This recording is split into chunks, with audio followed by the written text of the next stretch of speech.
Today I'm back with another Sister Sam's video today. This is the 29th release from Sister Sam's, and I'm going to be showcasing Buster today.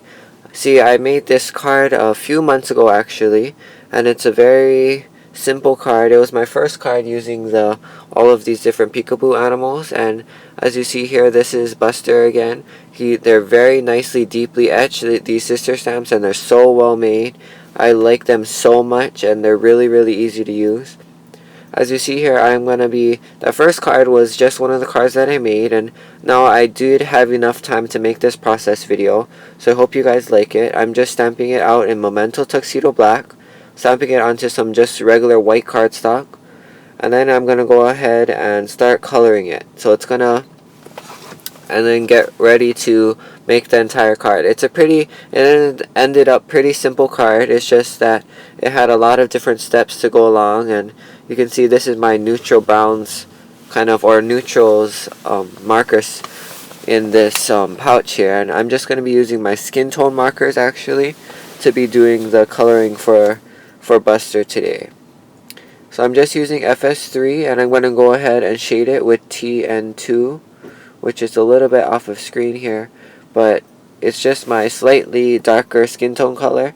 And I was gonna try to go ahead and blend it with this E51, but I decided to go against that and just use the FS3 and the TN2. Also, to make things easier, I also just went in with my TN2, and I'm just going to be doing all the darker shades and then going back in and do the lighter shade instead of having to do several layers of ink. So as you see here, I'm going in with TN2, and I'm just going ahead and doing all my shadows at my darker area here. I'm just having the shadow be almost directly above him, and I'm just going to try to make some shadows as where I think is appropriate. And then I'm just going to go ahead and do a wash of the that's also FS6, which is just my blush tone. And I'm going back in with FS3, and I'm going to just put a whole layer of ink on that whole surface area. Now it's still a little bit light compared to the TN2 and not getting very good blending. So because of that, I'm just going to go ahead later with my FS3 again and just going to go over the whole entire image one more time. And that'll help to blend everything a lot more. So as you see here, I do have my other FS3 marker. I was trying to get it, and here it is. My other FS3 marker has a brush tip, so that makes it a lot easier. I have two of these just because I use this color so much. So just in case one runs out, I have the other one. I do have the refill for this marker as well. So as you see there, I just did all the shading on him, and I'm just going to be doing the paws right now. Again, trying to blend that color out a little bit more. And then I thought that his paws were a little bit not as pinky tone, so I just went over again. And also I'm going with FS6 here, as you see, and I'm going in with the tongue. I'm just trying to make it kind of like a light blush color, but also I was trying to make it a little bit darker, so that's why I went back with FS3, going back with FS6, and I thought about making it light, but in realistic sense it should be darker, so I went with my darker TN2 shade and put it in there to make it a little bit darker, and just went a couple layers. And then also going back with FS6, I'm going ahead and then FS3, and then going back with FS6 again to make sure that it has that pinky tone still yet. And then also I'm just going ahead with FS3 again, and you can see when you do layers of FS3 or any color that it does get darker. So as you see here, I'm kind of making it because FS3 does have that peachy tone, it does, when you do layers of it, it does turn into a pink. So I just did it as an extra blush area or shadow area as well. Also used my white Jelly Roll pen there and just made some little white dots.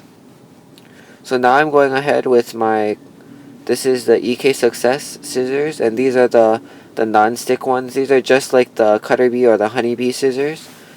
And I'm just going ahead and using my Memento marker. Now I cut the whole image out.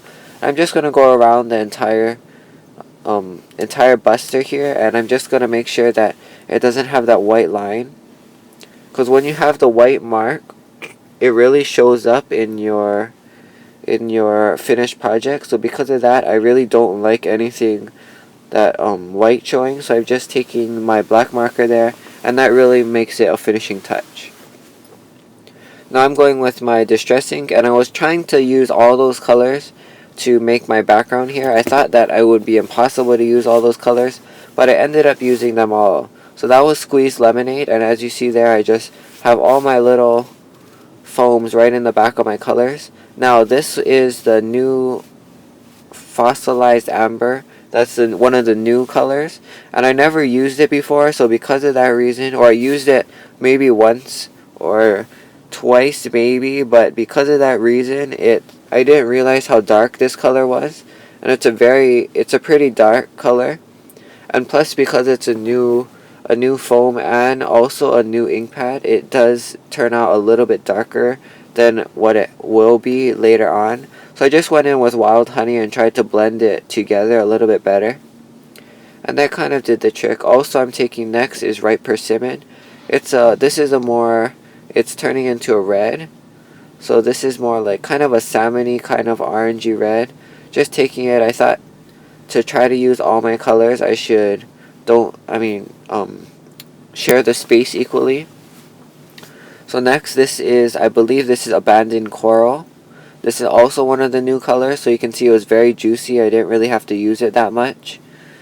And then also, I'm taking Picked Raspberry, so it's more of a blue toned pink. I'm just trying to make it a little bit of that color toward the bottom of this scene. It'll just brighten up that red a little bit more and that orange and make it a little bit cooler. So as you see here, this is my end up. And I have this Polaroid this is the Say Cheese Polaroid from Lawn Fawn, and it's a very good sized Polaroid, so I really like it. I do have the matching stamp set as well. So now I'm taking my shimmer spray as well, and I'm just going ahead and spraying it with all the shimmer spray. It was toward the end, so it's a very light shimmer. I was just trying to add a little bit something more than just having a gradient background.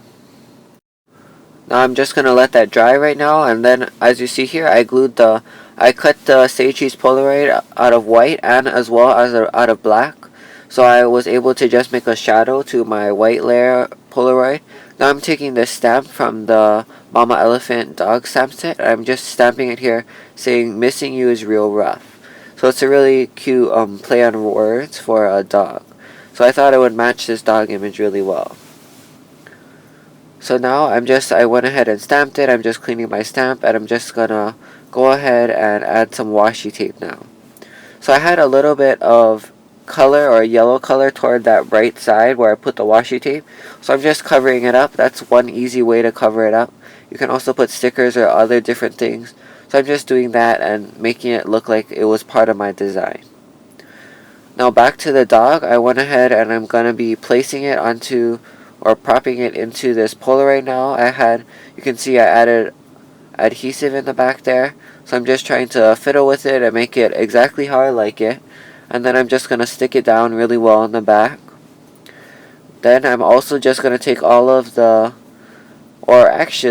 decided to put some foam tape behind Buster here, just so that he pops out a little bit more, and he's a little bit a little bit higher off the card, and also more dimensional, and it'll make it just look like he's popping out of this window here. So I thought that would be a good addition. So I'm cutting this foam adhesive right here into smaller strips so I can add it behind the ears, just so that the ears get a little bit higher off the card. So I'm trying to make it from low to high. As you see there, I'm just going to add a little bit too behind his ear that's right behind this Polaroid piece.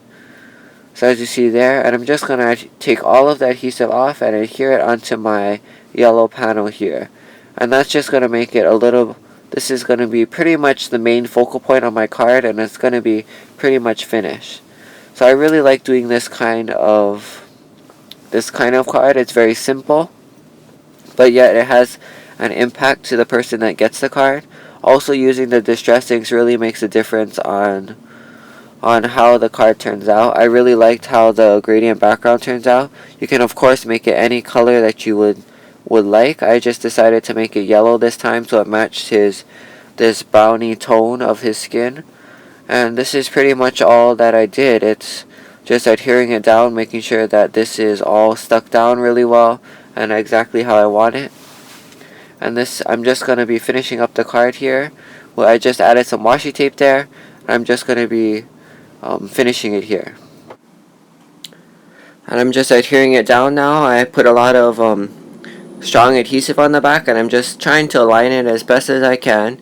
And then I'm just sticking it down. I have it a little bit angled, and I like that look of it being a little bit angled. And this is my finished card, so I hope everybody likes it here. I got that sparkle. I was able to use this dog so well, Buster, and I like him so much. So thanks for watching. Please subscribe, and have a great day. Bye.